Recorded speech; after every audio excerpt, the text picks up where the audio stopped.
It was really kind of, it was a surprise. We were in training, and someone walked by the door and said, "Well, there's a SWAT team in the building," and we're all looking at each other, going, "A SWAT team?" And then it was looking crazy. We said, "Well, yeah, it's back in the studio." And then I guess we thought, well, maybe they're just doing an interview or something along those lines.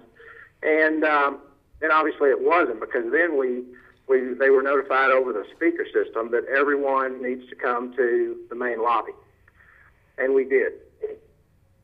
When we did that, then we saw the troopers coming through the building with their rifles, and then they also had a dog with them.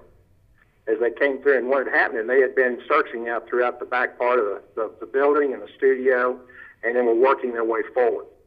We were then told that the station was locked down and said no one could come or go, which is how it's been all day today. No one's been able to come or go.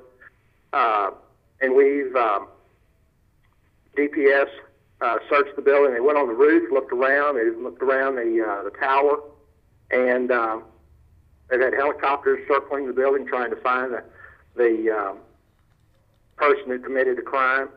And I believe the FBI is here now, and they've got a little command post out front.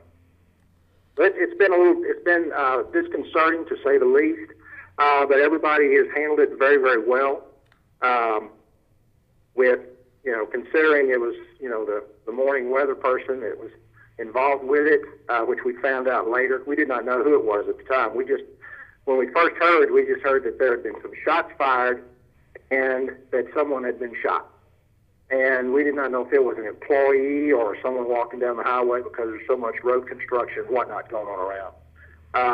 But yeah, there's a lot of disconcernment, when we found out it was one of our people. And it was very shocking to a lot of people. Can you talk about what you saw from the group there once they did find out, and how they're handling all this right now? Sure. It's really, I think everybody's still kind of in shock. I mean, as far as getting the day-to-day done, that's almost non-existent right now. People are concerned. They're getting a lot of texts. They're getting phone calls from their loved ones trying to find out, how they're doing. They're getting calls from their friends because they've seen it, on our website, and trying to find out what's going on. And we're finding out quite a bit more from them as we get a chance to visit with them than what we know, because we really don't know internally, at least myself, not aware of anything other than what they've said.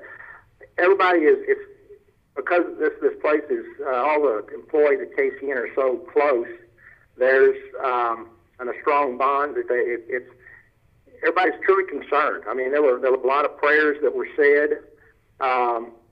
There were a lot of consoling of each other initially, but everybody realized they needed try to maintain some semblance of normalcy and try to get back to work, and then that's what we're still in the process of doing.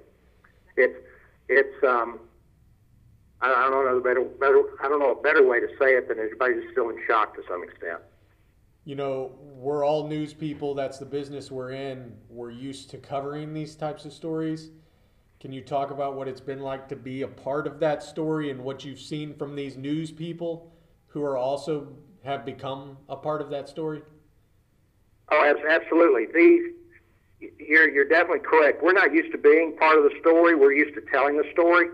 And both ways, they're totally different on how you handle them. The employees here have, I'm not going to say buckled down to handle it more, but it's a look of resignation that they're going to follow through with it. They're going to find out what's going on, and they want justice served, which is understandable.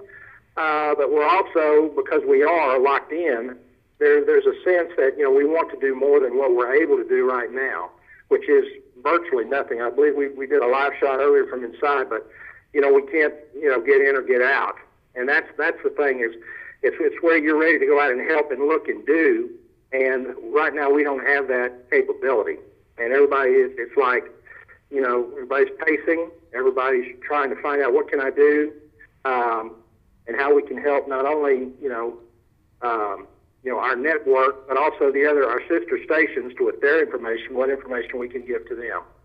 And everybody's just, it reminds me of a caged animal that wants to come out and, you just can't get out. It just keeps going because there's nothing you can do about it right now. Right. And then, I know you're here at KAGS. I know Patrick has filled in for us before, but what are you hearing from them? Talking about Patrick and truly being concerned about him, because he's obviously a guy that, from the tweets and everything that we're seeing, that they really do like there. Yeah, Patrick is a special person here. He's in the morning. Everybody was commenting on how he was dressed all in Christmas apparel this morning with his red vest on and just happy-go-lucky. In fact, I saw him before he left the building.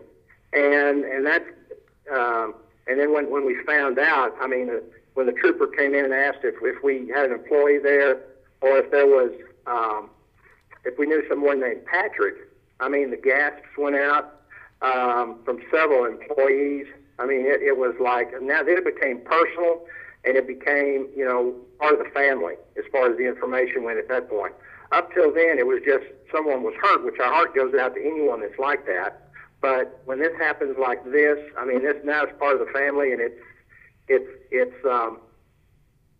personal is the only other way I can describe it.